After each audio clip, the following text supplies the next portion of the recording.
दोस्तों नमस्कार।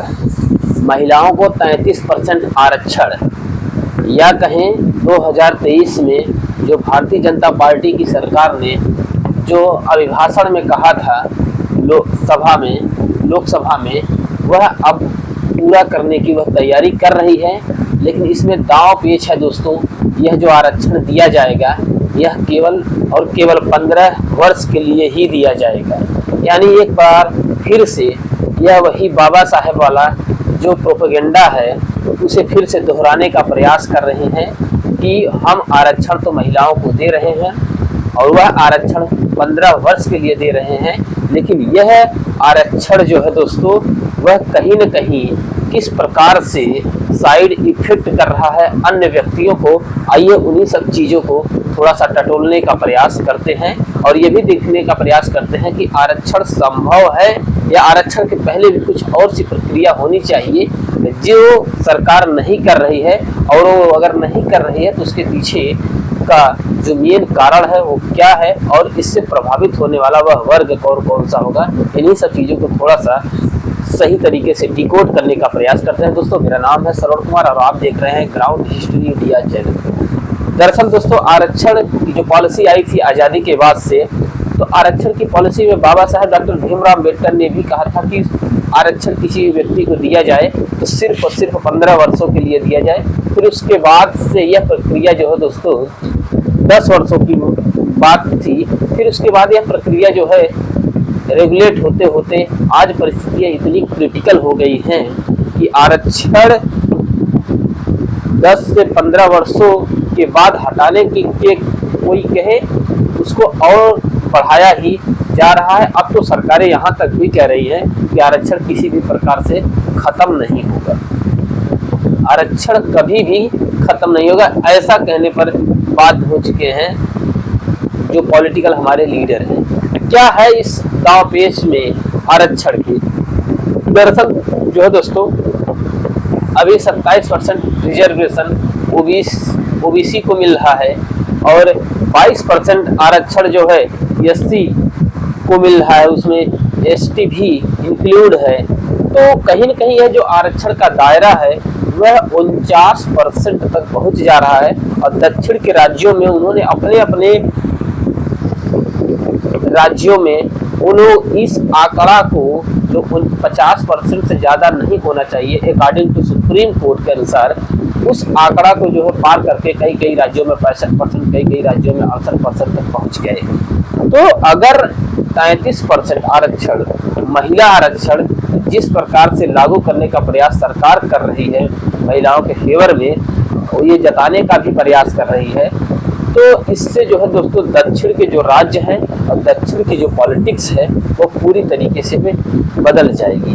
पीछे का कारण क्या है दोस्तों? दरअसल आप समझिए, अगर आरक्षण 33% महिलाओं को हो जाएगा उसमें से आपको देना पड़ेगा जिन जिन राज्यों में 66%, 65% आरक्षण है, खासकर तमिलनाडु में, असम में, तमिलनाडु में, वहाँ करिएगा आंध्र प्रदेश में, तो ये कहीं न कहीं एक प्रकार से फिर से गणित पूरी तरीके से पलट जाएगा दोस्तों। और इससे जो है दक्षिण का जो संतुलन है वो बिगड़ जाएगा और लड़ाई अब जो है दक्षिण भारत बनाम उत्तर भारत की हो जाएगी।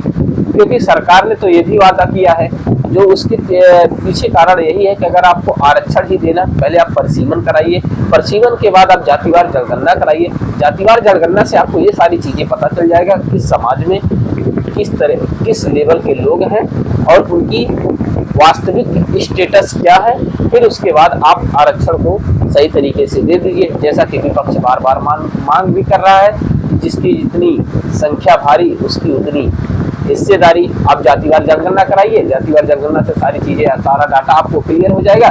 उसके बाद आप जो है आरक्षण को फिर से जो है एक बार फिर से रेगुलेट कर दीजिए, या भाई जिसकी जितनी जाति की संख्या उसको उसी हिसाब से आरक्षण दे दीजिए। ये विपक्ष की मांग है, लेकिन सरकार जो है यही जातिवार जनगणना न हो पाए, जिसकी जितनी संख्या भारी है उसकी उतनी हिस्सेदारी न हो पाए, इसीलिए जो है सरकार अगर 33% आरक्षण को लोकसभा में पास करा लेगी, राज्यसभा में भी पास करा लेगी, जैसा कि विपक्ष के न चाहते हुए भी बहुत से ऐसे बिल थे जो पास हुए थे, उनमें चाहे किसान बिल हो गया, उनमें चाहे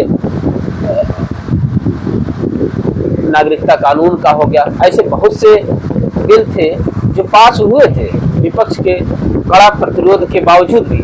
पास ये भी हो जाएगा, लेकिन इससे जो है दोस्तों कहीं न कहीं सरकार को अगर सही तरीके से देना ही था आरक्षण महिलाओं को, तो ये 2 स्टेप को पहले कर लेते, पहले परिसीमन करा लेते, परिसीमन के बाद जो है जातिवार जनगणना हो जाती। जातिवार जनगणना में महिलाओं की स्थिति हर एक चीज का डाटा निकल आता और आप जो है आरक्षण देते। ऐसे हवाई में 33% आरक्षण देना न तो तथाकथित उचित है, न तो तार्किक है। यह पेच भी कहीं कहीं चला जाएगा, कहाँ जो है दोस्तों हाई कोर्ट और सुप्रीम कोर्ट के बेंच तक पहुंच जाएगा और एक बार फिर से सरकार को जो है 10 से 15 साल का मौका मिल जाएगा, क्योंकि हाई कोर्ट सुप्रीम कोर्ट सुनवाई बिल भी यही लाएंगे और महिलाओं की तरफ से सुनवाई भी यही लोग करेंगे। तो कहीं न कहीं ये दाव पेच जो है दोस्तों पूरी तरीके से खस्ता चला जाएगा। जैसे कि बहुत से मैटर ऐसे भी पेंडिंग है, चाहे वो 66,000 टीचर पात्रता परीक्षाओं यूपी परीक्षाओं की बात कर लीजिए। वहाँ के जो भी टीचर्स थे 10-10 साल तक हाई कोर्ट का चक्कर लगाए, तब जाकर के उनको कहीं न कहीं थोड़ी बहुत राहत मिला है।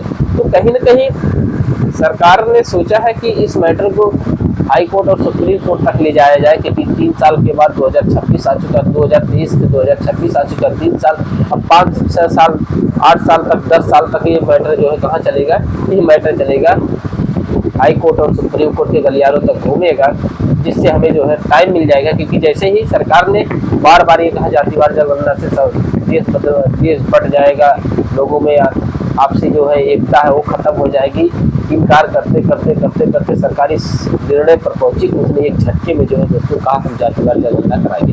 अब कराने के लिए कह दिया, तो 1-1.5 साल का मौका मिल गया है। अभी कब कराएंगे पता नहीं। ठीक ऐसे ही किसान कानून को लेकर के भी इन्होंने ऐसे कहा था कि किसानों के हित में, लेकिन किसान अनवरत रूप से धरने पर बैठे रहे। अंतोगतवा हुआ क्या दोस्तों कि 1 से 1.5 साल तक जाते जाते सरकार फिर चुकी, उसने जो है कानून को वापस ले लिया। कहा कुछ कमियां रह गई, कुछ लोगों को हम नहीं समझा पाए। तो कहीं न कहीं जो है दोस्तों ये भी इस प्रकार से महिलाओं के आगे जैसे कुछ दिया जाए तो हम आपको देने के लिए दे रहे, जैसे वो लोग हाथ फैलाएंगे फिर उसको हटा लिया जाएगा, कहेंगे अभी मामला जो है पेंडिंग है। तो अगर आपको आरक्षण देना है तो महिलाओं को दीजिए। ऐसा नहीं है कि कोई भी व्यक्ति ये नहीं चाहेगा कि नहीं महिलाओं को आरक्षण न मिले, लेकिन नियत और नियति होनी चाहिए। नियत और नियति अगर सही रहेगी तो आप पहले परिसीमन करा लेंगे, जातिवार जनगणना करा लेंगे। आपको गरीब समाज में जो है गरीब दलित मजदूर शोषित वंचित कुपोषित जितने भी हैं आपको पता चल जाएगा। तब आपको उनके हक उनके द्वार तक पहुंचाने में आपको भी सरलता और सुगमता होगी। जो है दोस्तों इस तरीके का अगर आप ऐसे बिल लाएंगे, चला जाएगा हाई कोर्ट और सुप्रीम कोर्ट, फिर परिस्थितियाँ और भी आपको टाइम मिल जाएगा। अब आप टाइम चाहते हैं जो भी चीज़ें चले उसमें थोड़ा टाइम लगे, 4 से 5 साल, 7 साल, 8 साल, 10 साल लगे। और अगर आरक्षण ही देना था महिलाओं को तो आपके मैनिफेस्टो में 2014 से थे, दे देना चाहिए था।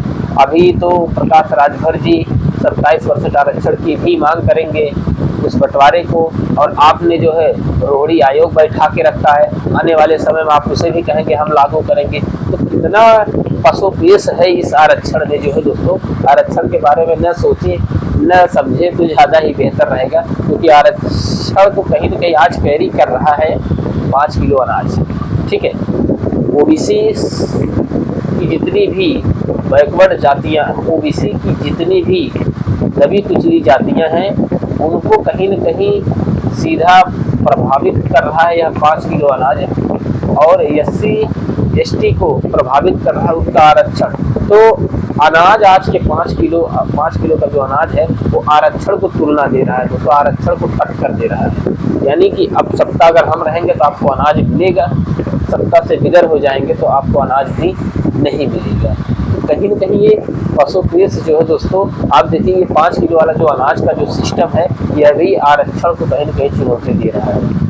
अब ऐसे तो आप कहेंगे भारत विश्व गुरु बन रहा है, भारत कृषि प्रधान देश है, लेकिन आप उसी भारत में अनाज भी बांट रहे हैं लोगों को, और लोगों को ये बता रहे हैं कि हम उन्हें कुपोषण से दूर लाने का प्रयास कर रहे हैं। जो कृषि प्रधान देश होगा, जो अनाज स्वयं पैदा करता है, उसे कुपोषण जैसी भयंकर महामारी और अनाज जैसी कमी की किल्लत झेलना न पड़े।